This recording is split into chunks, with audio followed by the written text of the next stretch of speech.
Welcome to channel. ఈరోజు అయితే పెరుగు పచ్చడి చేయబోతున్నా. కావాల్సిన కొత్తిమీర, పచ్చిమిర్చి, ఎండుమిర్చి, పెరుగును బాగా కలుపుకోవాలి. 5 నిమిషాలు ఎలా రెడీ అయ్యేలా చూసుకుందాం. ప్రతి ఒక్క చాలా ఇష్టంగా తినేది ఇది పెరుగు పచ్చడి. పెరుగును బాగా కలుపుకోవాలి. అలా కొన్ని వాటర్ వేసుకుని బాగా కలుపుకోవాలి. ఇంట్లో ఎటువంటి కర్రీ లేనప్పుడు ఇలా ట్రై చేయండి. 5 నిమిషాల్లో అయిపోతుంది. బాగా కలుపుకోవాలి. వాటర్ వేసుకొని కొంచెం సాల్ట్ వేసుకోవాలి. ఉల్లిపాయలు కట్ చేసిన ఉల్లిపాయలు వేసుకోవాలి. బాగా కలుపుకొని పక్కకు పెట్టుకోవాలి. స్టవ్ మీద చిన్న గిన్నె పెట్టుకొని ఆయిల్ వేసుకోవాలి. పోపు గింజలు వేసుకోవాలి.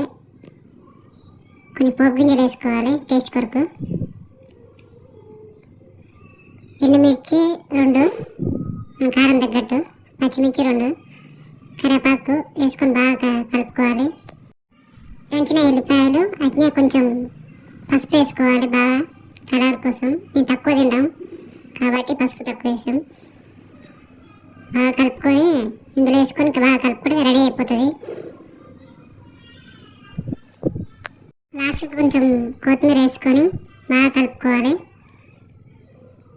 ఎంతో ఇష్టంగా తినే పెరుగు పచ్చడి రెడీ అయిపోయింది. మీకు ట్రై చేయండి ఫ్రెండ్స్.